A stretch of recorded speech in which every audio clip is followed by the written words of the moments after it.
Hi guys. Well, this is it. Hopefully the final video in this mini-series that I did for Christmas, which is built in the Beyer-garratt. The one I'm doing is number 130 on the Welsh Highland, so I've got some parts that I need to paint up to wrap that up. I've got the plates there, which I ordered months and months ago because I was gathering parts for this. And also that goes for these as well, which is the decals to go on the bunker there. I mentioned this before, and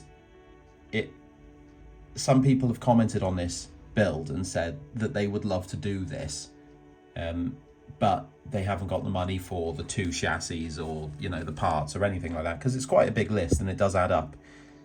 But if you do what I did, which is just buy little bits a month over a couple of months, then it's not that bad, and then you end up with such a magnificent engine, which is good, isn't it? Anyway, that was a little... I've still got the figures to do as well, which are the fairly ones. They're still on their support, so I haven't actually tried them, but I'm sure they'll fit in some way. And finally, I've actually got the cab details itself. So all that needs to be painted up. I need to add coal.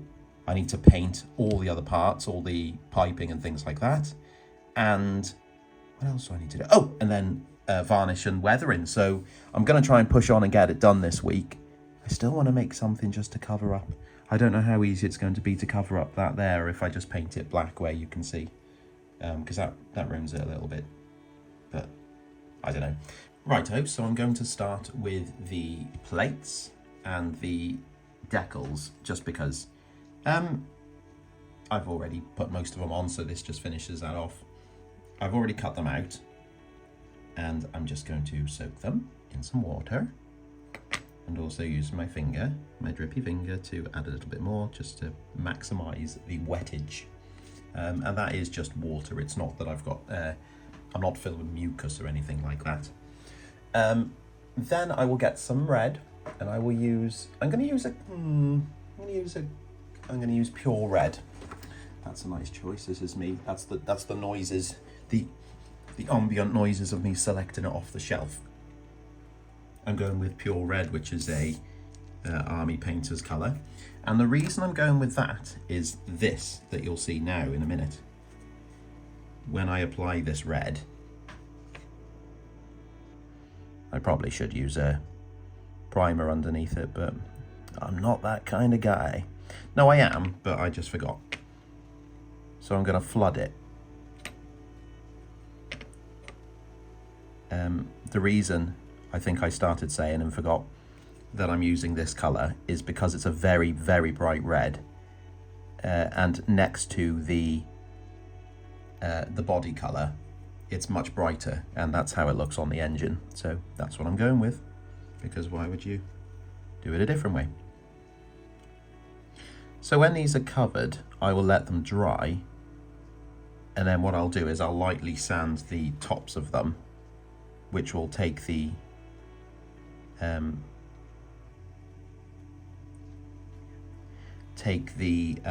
top layer of paint off on any raised sections, which will leave those parts looking brass then, and then all the indented parts will be red, which is what you want. I'll just do that, and then what I'll do is I'll go onto the plates, the decals, sorry. He sent me 4, and I think I only need 2.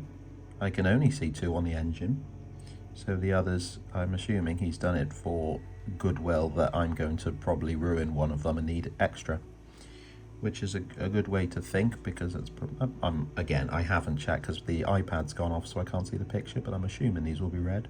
If they're not, I can get it off again, it's fine.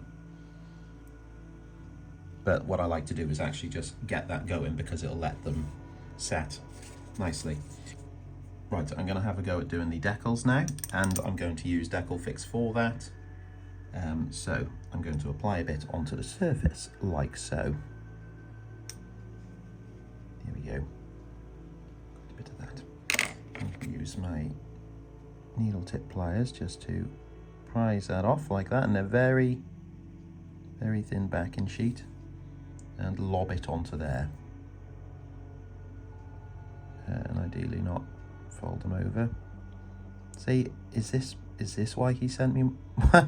What am I doing? Obey me. Why are you? Right, let me get a cocktail stick. It's almost like he knew that was going to happen.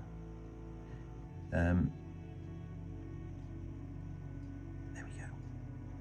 Go on. There we go. Wow, that was going to get stressful really quickly.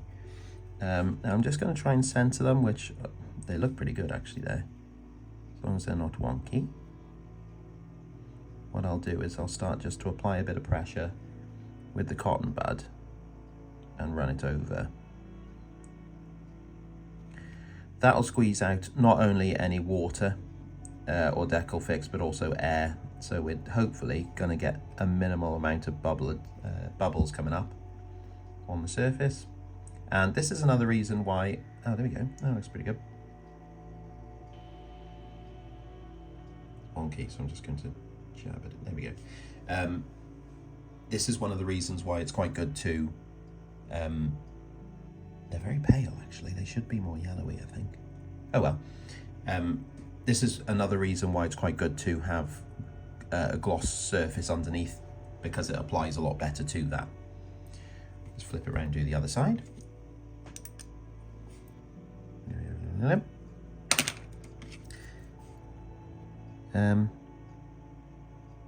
we go. Yeah, since the last video, I've just been staring at pictures of the Aberglass Impasse, thinking how I can squeeze that into my room. So, I mean, I wouldn't be surprised if you see that happen at some point. It's not going to come as a shock to any of us, I don't think. It's pretty inevitable at this point. I don't know what I'm going to do about that though, if I'm just going to have it that it's just like it sits on it as like a showpiece, because I don't really, there we go, I don't really want to start buying loads of coaches and things, but we'll see. Here we go. Cool.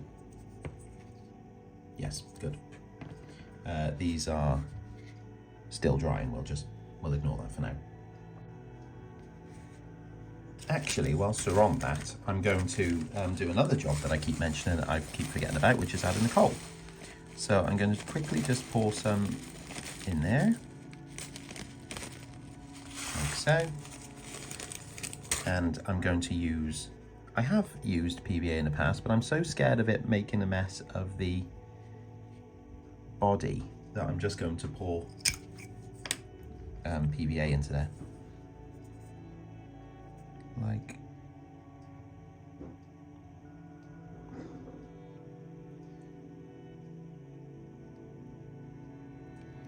seems like a lot of a lot of super glue to use, but I know where I stand with super glue. Here we go. That's glued. That is glued.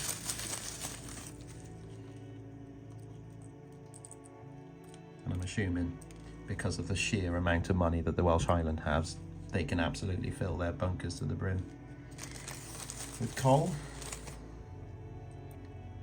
It's a horrible long piece in my fingers, isn't it? Let's get rid of that. There you go. Ready to go. Nice. And then what I'll do when the glue's dried, I'll probably just run over it quickly with some matte varnish or black matte paint, just to get rid of that shininess from the glue, and that'll be good. Right, so you are tuning back in with me now, filling in a lot of the gold or copper and bronzy type colours on the piping. Copper, I suppose you'd call it. This was the other job aside from the lining that I was like thinking to myself was going to take an awful lot of time. You'll also see that where I've done it here, you see how fine that pipework is there?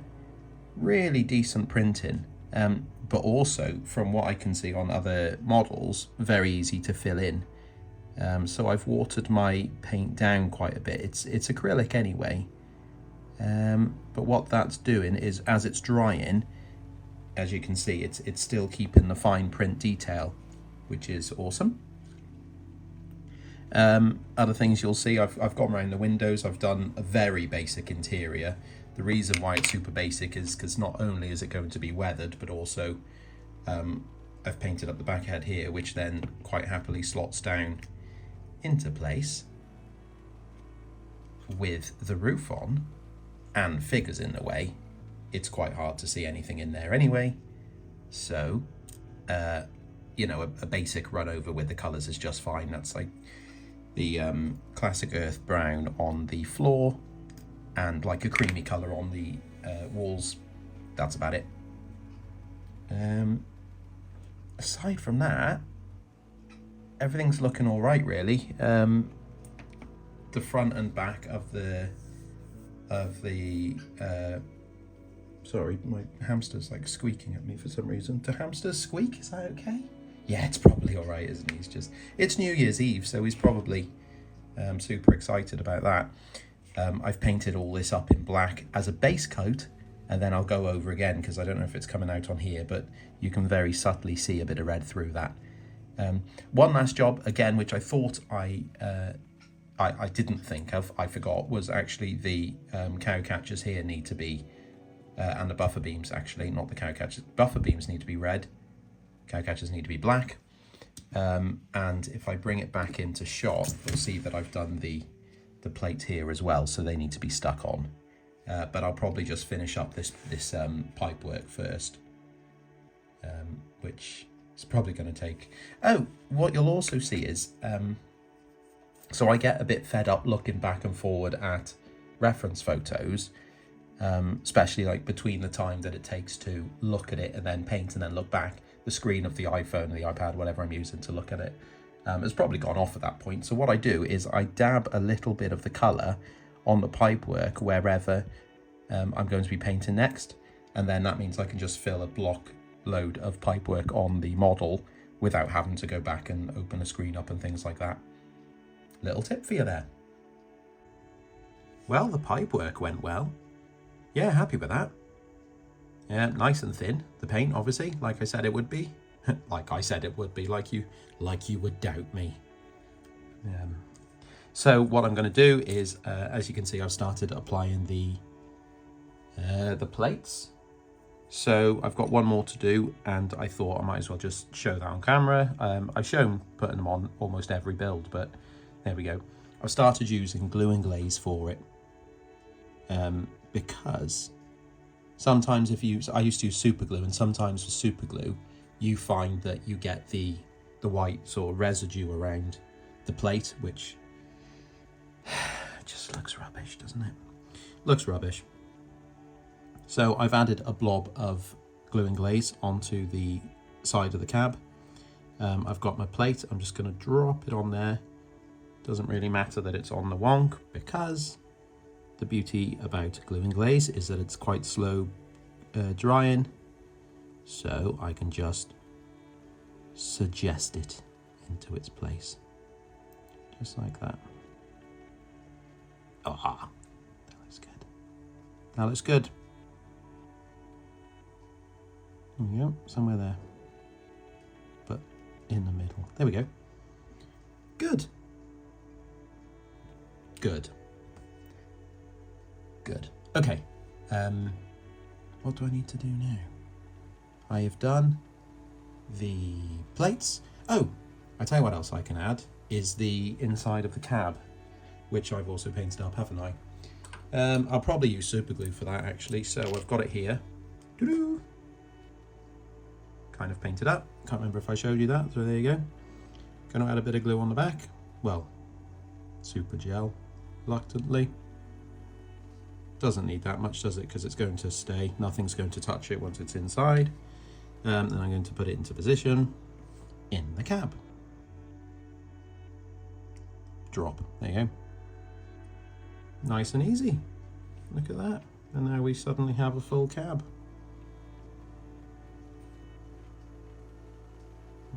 And it basically can't be anything but centre because of the size of it. It's coming on. What I need to do for the last, I think this is, apart from the figures, which at the moment are sitting in primer, so I will Hang on, I'll show you.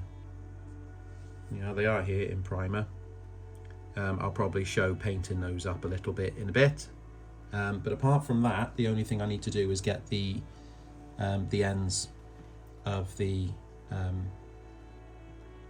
front and back of the engine in red. I'll probably use, what do I usually use? What I'm going to do is go back and watch my own videos to see what colour I use. I think it's Italian red, isn't it? You'll probably know because you pay attention to them more than I do, hopefully. But I'll do that, and then the last job really is weathering it. Popping the glazing in, doing the figures, job done. So let's do that now. So I think that's about all the detail I need to put on the model. So the last thing I've got to do before adding the weathering is going to be just to seal everything in and get rid of that gloss finish on the paintwork by adding a satin varnish coat, which I'm going to use the airbrush for, which is why it's in the booth. You'll see as I apply, you can see the streak of the reflection of the light on the boiler there. You'll be able to see as I apply it, that should diffuse away a little bit. And it's not a particularly thick coat.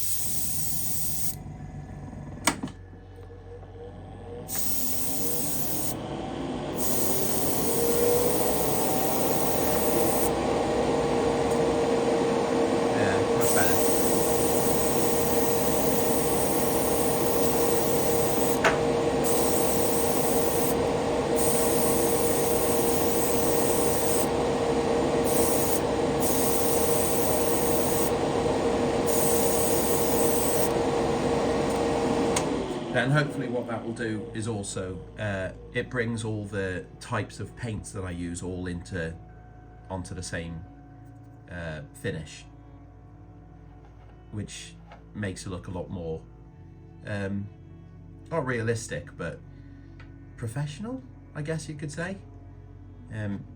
And I know you think, okay, it should probably be shiny because trains are nice and clean and shiny now, but in reality they're not, and when you scale down colours and things like that, you do lose that shininess, so models shouldn't be shiny anyway, really. Again, that's not a very thick coat. I have thinned do this one as well. I have thinned down the varnish as well with thinners, so oh, there you go. See that because this is a flat side, you can see how shiny that is, and if I just see, nice, good. I'll let that dry, and then it's just a black wash, and then we should be able to have a really good look of how this is going to look when it's not running on my layout, sitting on a shelf. Righty ho, I'm ready to start weathering it up, and I don't know, my black paint seems to be acting a bit funny at the moment. You've seen this on a few videos. Oh, there you go, it's all right now. I don't know if the varnish is on too thick, or if it's that I've accidentally contaminated the paint with something, but it doesn't seem to stick as well as it used to. But what I'm going to do is just start to work around everything, the whole model, with the paint.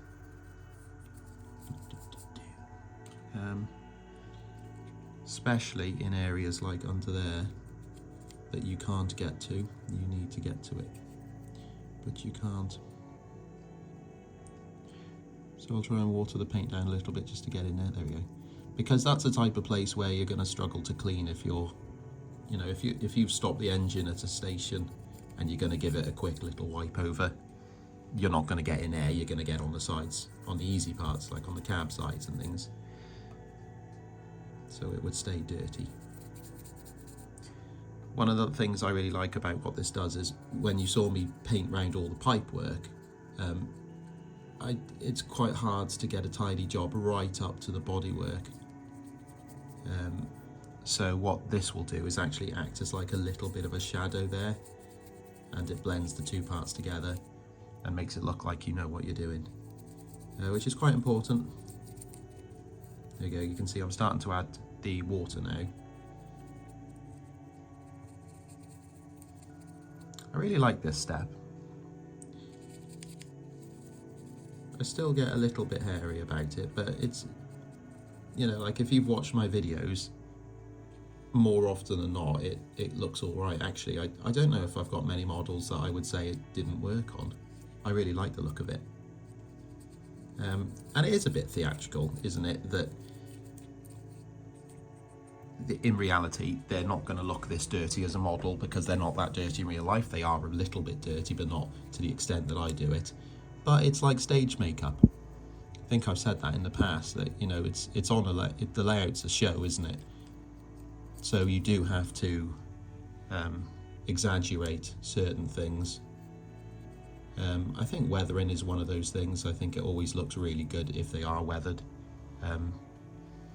Most modelers will say that the one thing that they don't think looks any good or ruins the illusion of a layout is nice, shiny, clean engines that, you know, they're bought straight out of the box. And that's fine if you've spent loads of money on an engine or an item of rolling stock and you don't want to just cover it in black paint and ruin it. That's absolutely fine.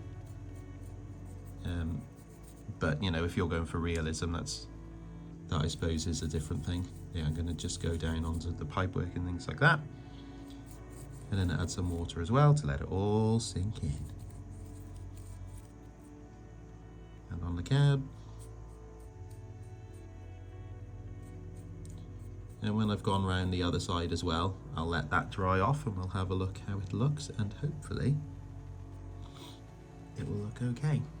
And if it doesn't, I'll rip it all apart and start again. I'll do inside the cab as well. Don't know if I just said that, it was in my head, but I'm not sure if those words came out. Because they don't sometimes.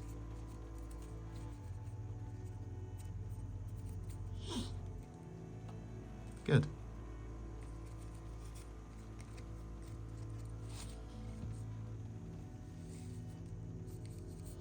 My lovely controls there that spent quite a long time painting up that you won't actually see. Sorry, I whacked the camera. The floor's quite an important one actually. If you're going to do inside the cab, the floor's the main part. I mean, who's going to be hoovering the engine out before you? Not me. Yeah, add some water. Let that soak down. Beautiful.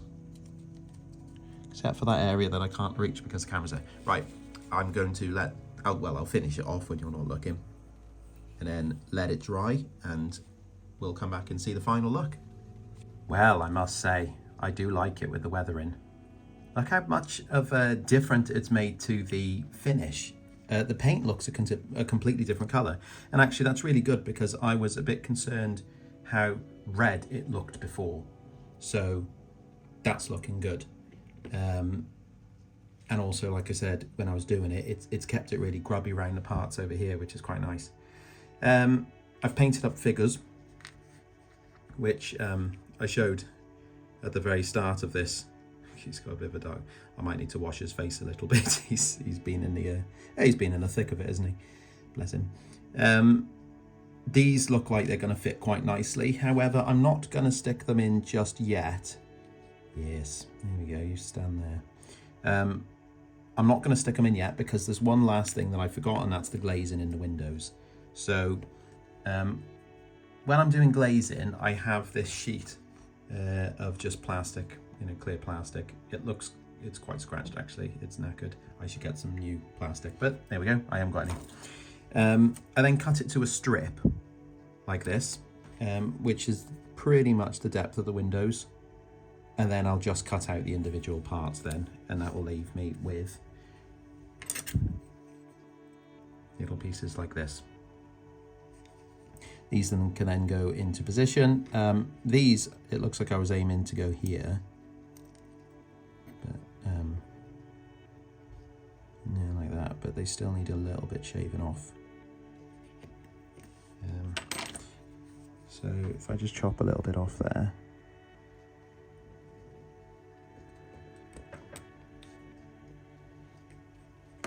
Like that. That looks like it'll fit a bit better there. Yes, good, well done me. Using glue and glaze because I'm going to glue and glaze. I'm going to glue and glaze whilst I do this. And it's the same technique as when I do the plates, actually, which is basically get a little bit of glue. I'll put some there and some there.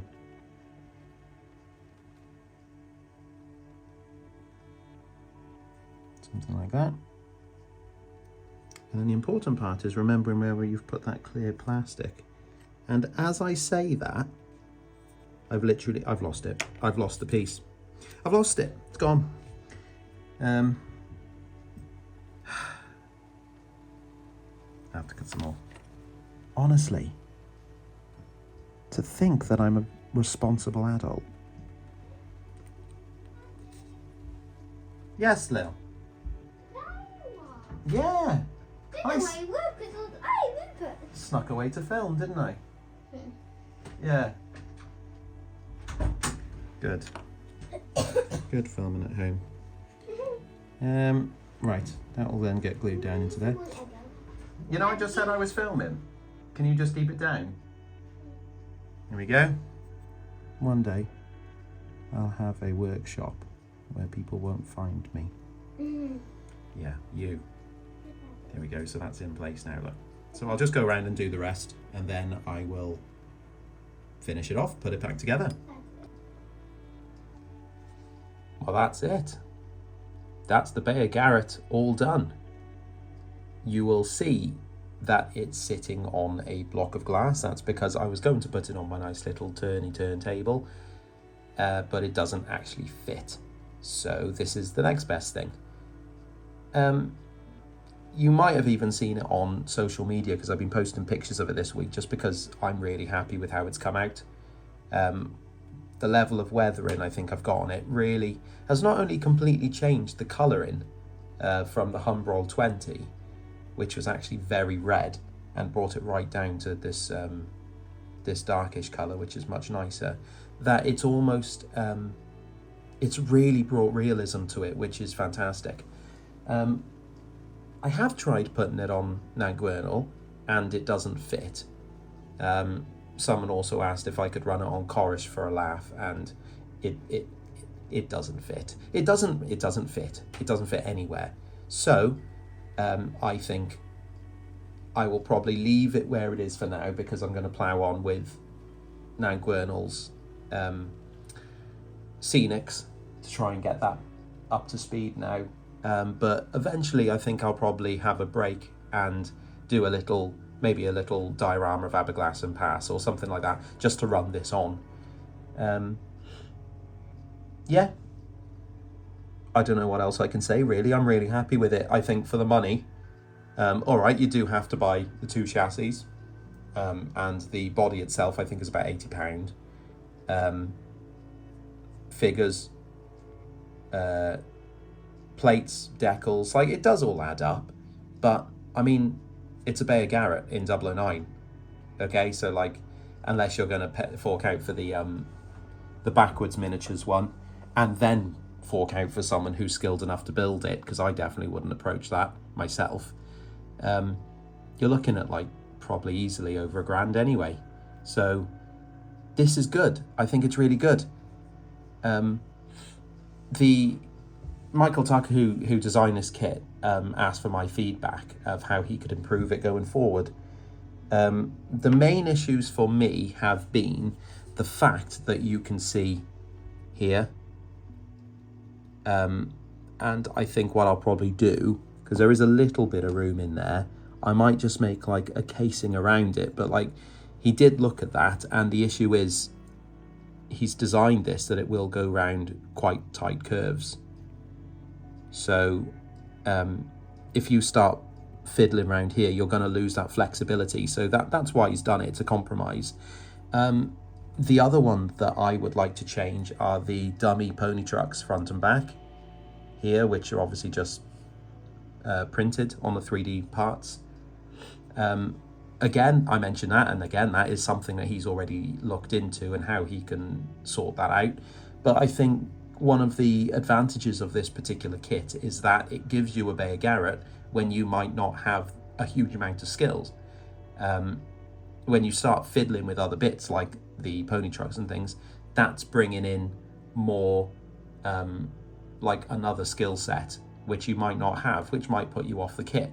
Now, I'm well aware of quite a few people now who have commented on these videos and said, I would love to build this, but I don't know. And I'm like, well, actually, it's really not hard.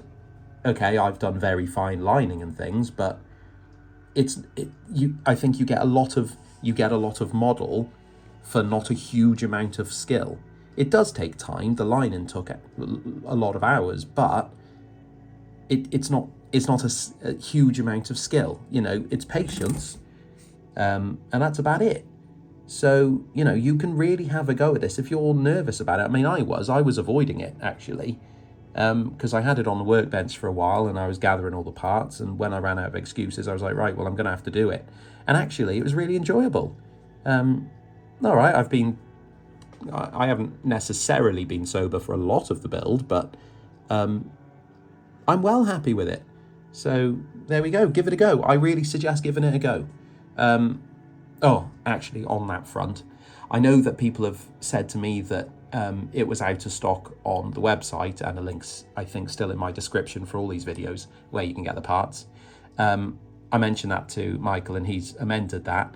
The other one is RTmodels, where you get the etched parts from, and that one is out of my control. So that's just a case of probably they're out of stock because there's a bit of a surge because people have watched these videos and then had to go at ordering them. So there's a bit of a surge in parts probably. So that'll sort itself out, and then, you know, and then you'll be able to get one.